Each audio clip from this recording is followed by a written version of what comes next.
दोस्तों नमस्कार, मैं राधेश्याम। स्वागत है आप सभी का हमारे इस यूट्यूब मंच पर।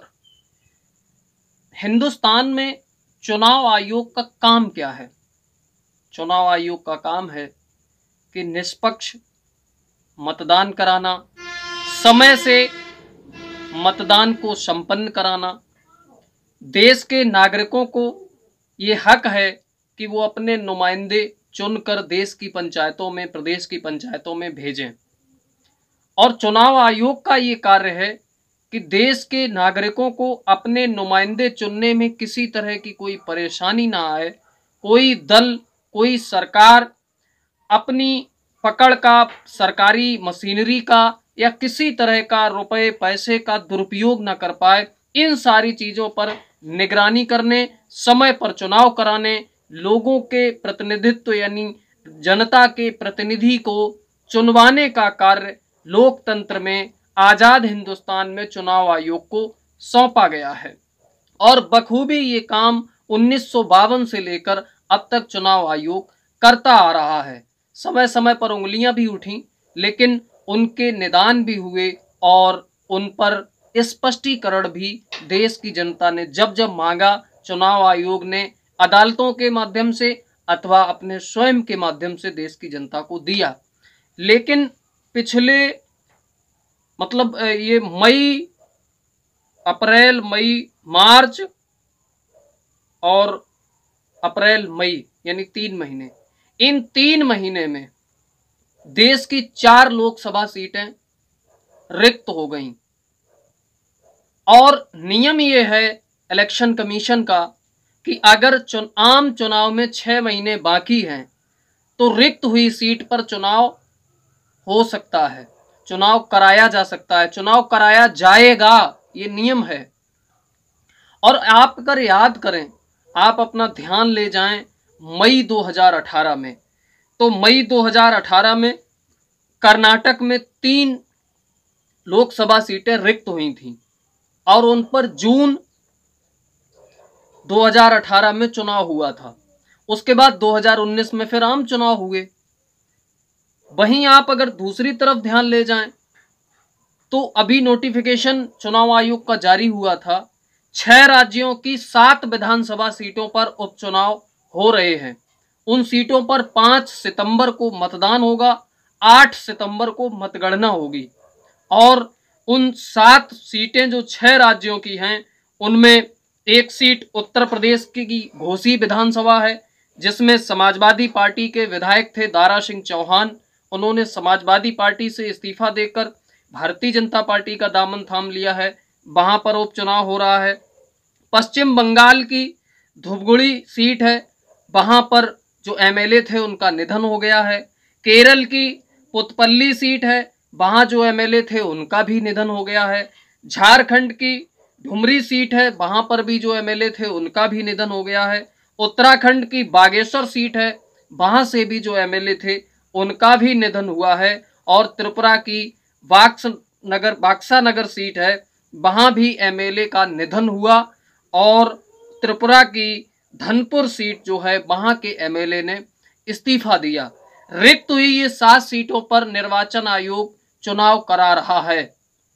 और लोकसभा की जो 4 सीटें हैं, वो मई, मार्च, अप्रैल, मई 3 महीनों में 4 सीटें रिक्त हुई।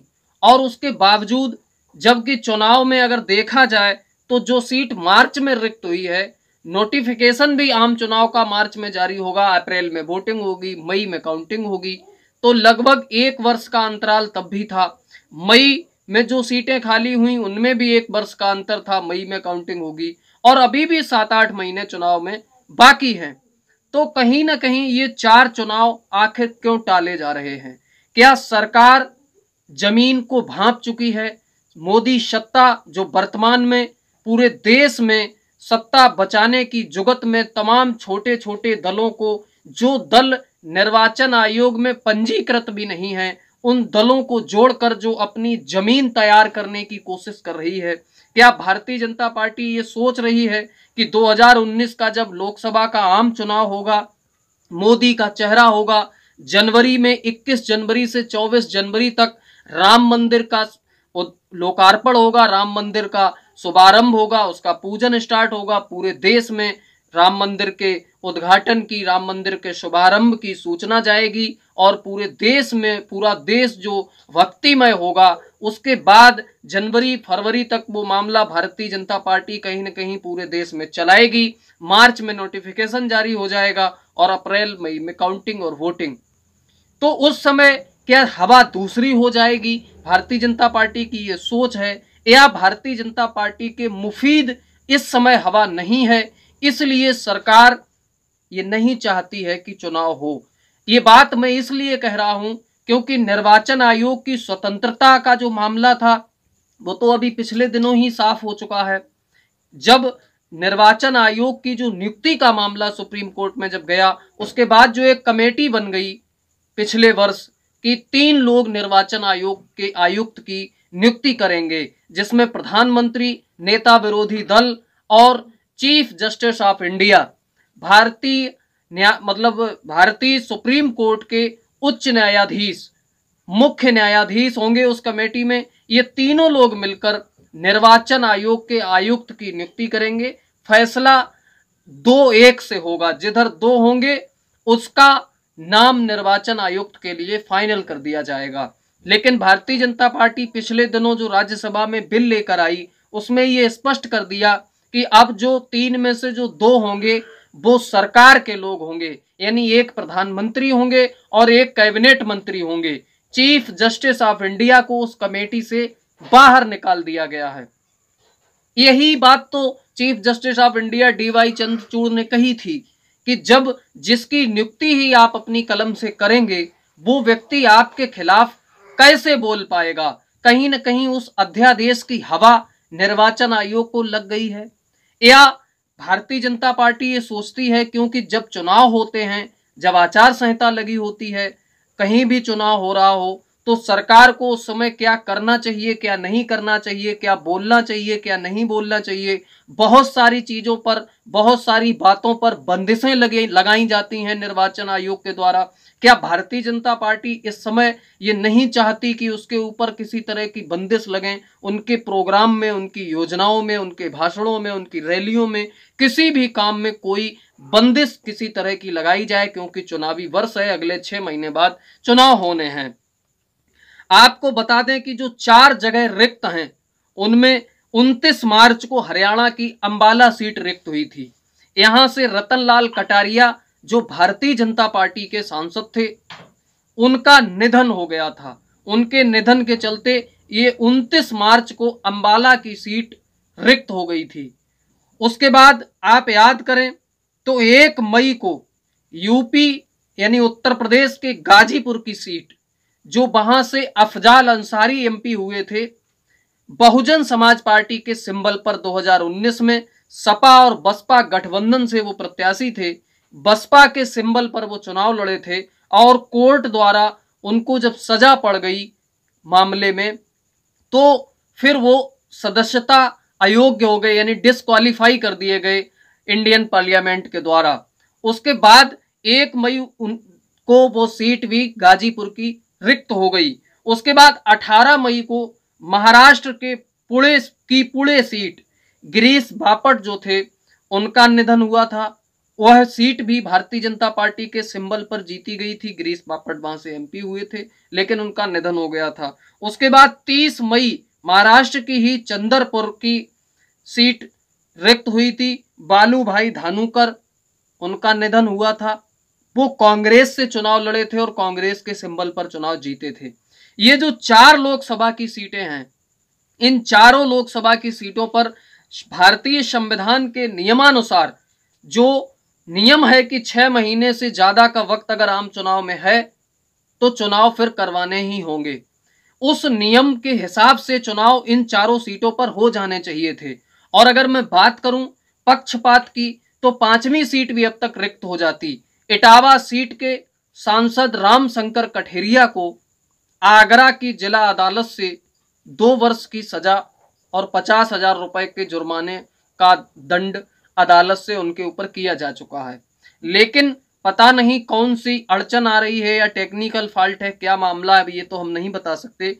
लोकसभा सचिवालय इसको समझ रहा होगा अच्छे से, इसीलिए जिस लोकसभा सचिवालय ने 2 वर्ष की सजा पड़ने के 24 घंटे बाद ही राहुल गांधी को डिस्क्वालीफाई कर दिया था, 24 घंटे के अंदर, उस लोकसभा सचिवालय ने इतने दिनों के अंतराल से, लगभग 20 दिन होने को आए हैं, 25 दिन, रामशंकर कठेरिया की सदस्यता पर अभी कोई आंच नहीं आई है। रामशंकर कठेरिया उत्तर प्रदेश की इटावा सीट से भारतीय जनता पार्टी के सांसद हैं। नियम यही है कि 6 महीने में चुनाव हो जाने चाहिए, फिर चुनाव आखिर क्यों नहीं हो रहे हैं? क्या जो पार्टी दुनिया की सबसे बड़ी पार्टी होने का दावा करती है, जिस पार्टी के तथाकथित चाणक्य ये दावा करते हैं कि वो 24 घंटे चुनावी मोड में रहते हैं, जब चाहे, जहां चाहे, जैसे चाहे चुनाव हो जाए, हम चुनाव के लिए सदैव तैयार रहते हैं, वह पार्टी क्या अब ये महसूस कर रही है इंडिया गठबंधन बनने के बाद कि उनकी जमीन कहीं ना कहीं निश्चित तौर पर बिगड़ती हुई नजर आ रही है? इसीलिए क्या सत्ता की अब सांसें उखड़ने लगी हैं या सांसें उखड़ती हुई महसूस हो रही हैं? अभी पिछले दिनों लद्दाख दौरे पर गए राहुल गांधी ने कारगिल में जब सभा को संबोधित करते हुए ये कहा कि गारंटी दे रहा हूं 2024 में हरा दूंगा, सारे संस्थानों पर कब्जा कर लिया है, बावजूद इसके ये गारंटी है कि 2024 में भाजपा हार जाएगी। ऐसा क्या देखा राहुल गांधी ने?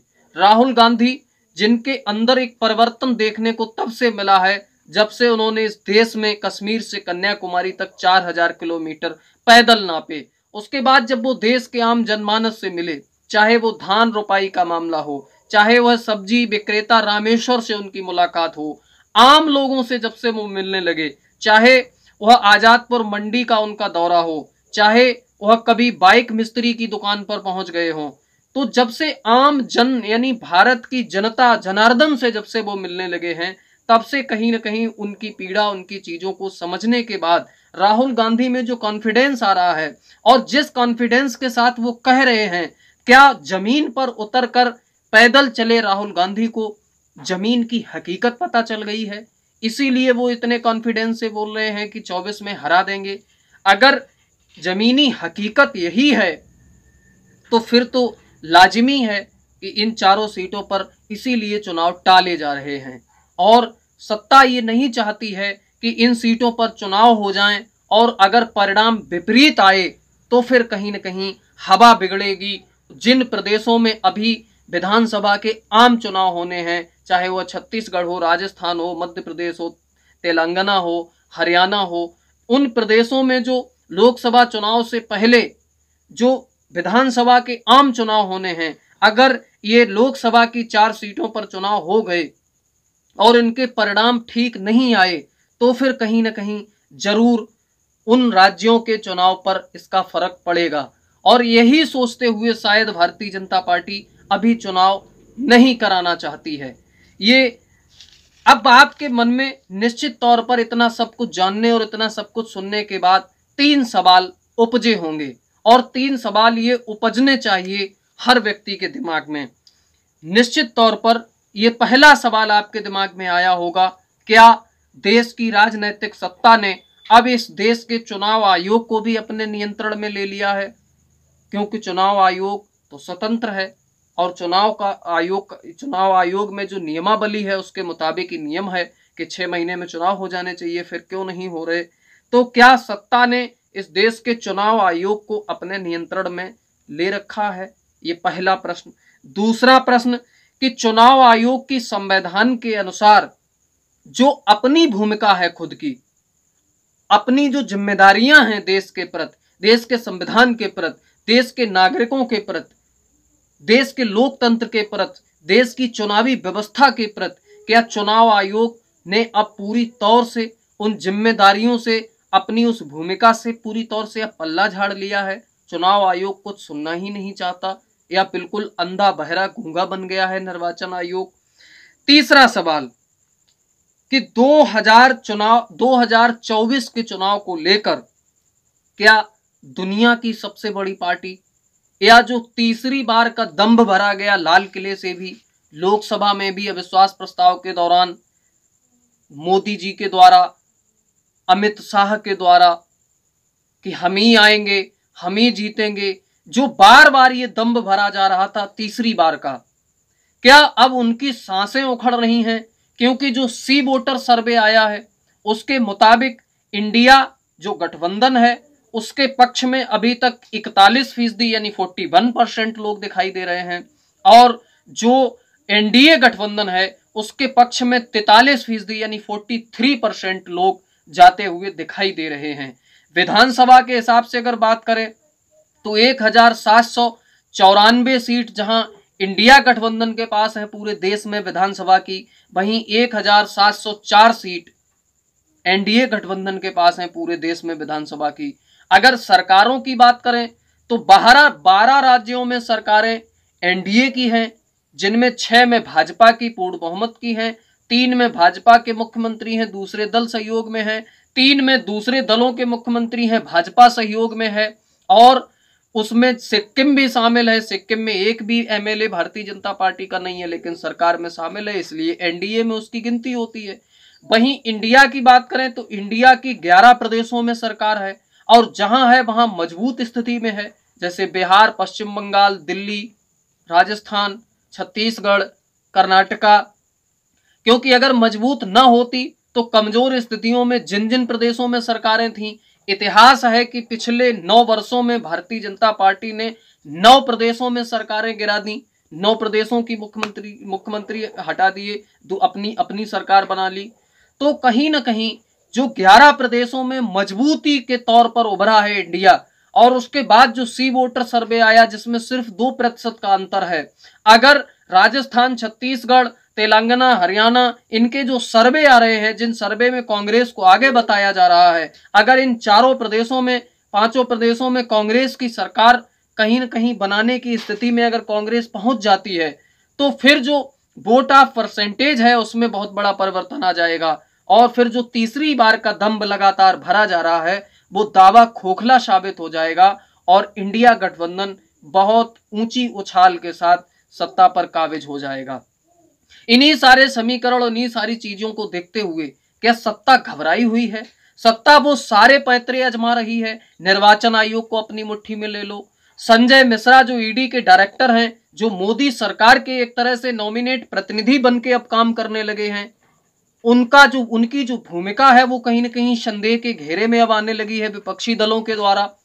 और उनको जब सुप्रीम कोर्ट ने ये कह दिया कि 15 सितंबर तक इनको हटा ही दो हर कीमत पर, तो फिर संजय मिश्रा किसी भी कीमत पर ताकत से कमजोर ना हो और मोदी सत्ता से अलग ना हो, इसके लिए एक गजब का तिकड़म निकाला मोदी सत्ता ने। ईडी और सीबीआई के ऊपर उनको हेड बना के, यानी सीआईओ का एक पद, चीफ इन्वेस्टिगेशन ऑफिसर का एक पद ही उनके लिए बना दिया, नया पद सृजित कर दिया। अब जब तक वो 15 सितंबर को हटाए जाएंगे तब तक ये पद बन जाएगा और संजय मिश्रा की वहां पोस्टिंग हो जाएगी।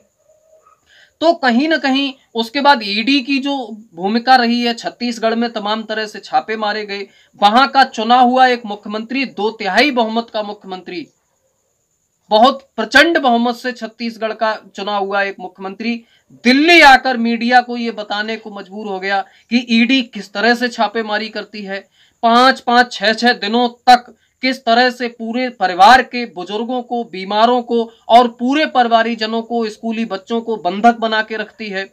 फिर किस तरह के सवाल होते हैं, किस तरह के राजनीतिक सवाल करती है ईडी के लोग, और उसके बाद फिर वो उन सवालों के जरिए ये बताने की कोशिश करते हैं कि अगर मोदी के राज में रहना है तो मोदी मोदी कहना होगा।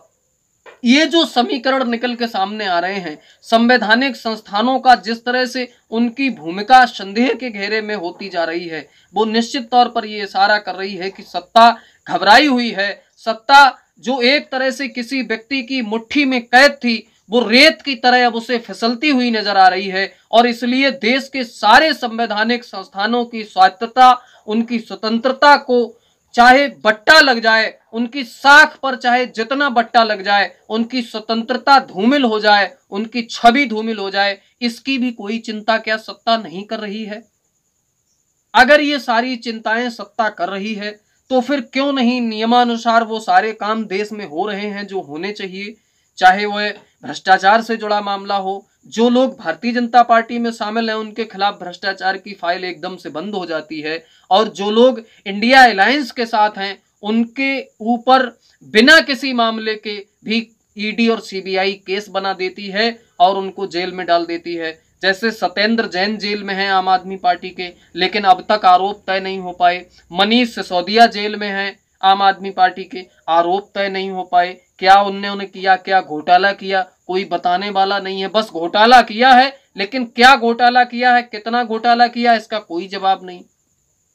लेकिन कैग की रिपोर्ट वहीं आती है तो वो बताती है कि हरियाणा में द्वारका एक्सप्रेसवे किस तरह से, जो 18 करोड़ में 1 किलोमीटर बनना चाहिए था, वो लगभग 250 करोड़ 77 लाख में कैसे बना 1 किलोमीटर, उसका कोई जवाब नहीं है। 1 किलोमीटर हाईवे लगभग 251 करोड़ क्या लगाया उस सड़क में भगवान जाने, लेकिन इस पर कोई जवाब नहीं। सरकार पूरी तरह से चुप है। अल्पसंख्यक मंत्रालय में घोटाले के मामले हैं। अमित शाह जो गृह मंत्री हैं उनके मंत्रालय के कर्मचारियों के करप्शन की शिकायतों के मामले हैं। बहुत सारे मामले हैं। सत्ता घबरा चुकी है क्या, और इसीलिए इन सीटों पर चुनाव नहीं हो रहे हैं। राहुल गांधी लगातार हुंकार भर रहे हैं। सत्ता अपनी जमीन बचाने की कोशिश कर रही है। कहां तक कोशिश होती है, 24 में क्या जमीन बचेगी या नहीं बचेगी 2024 के चुनाव में, और अभी वक्त है 7-8 महीने का, और इन 7-8 महीनों के बीच खड़ी है जनता का निर्णय, लोकतंत्र, चुनाव और वोट। जनता जनार्दन के द्वारा जो फैसला आएगा वही सबको मानना पड़ेगा। उसी फैसले के इंतजार के साथ हम आपसे इस एपिसोड से विदा लेते हैं। बहुत बहुत धन्यवाद, बहुत बहुत शुक्रिया। हमारा निवेदन है कि अगर आपको हमारा ये वीडियो पसंद आया है तो इसे लाइक करिए, शेयर करिए, कमेंट्स करके अपनी प्रतिक्रिया दीजिए, और अगर आपने अब तक हमारा ये चैनल सब्सक्राइब नहीं किया है तो अवश्य कर लीजिए। आपका ये प्रोत्साहन ही हमें आगे बढ़ाने का हौसला देता है। बहुत बहुत धन्यवाद, बहुत बहुत शुक्रिया, नमस्कार।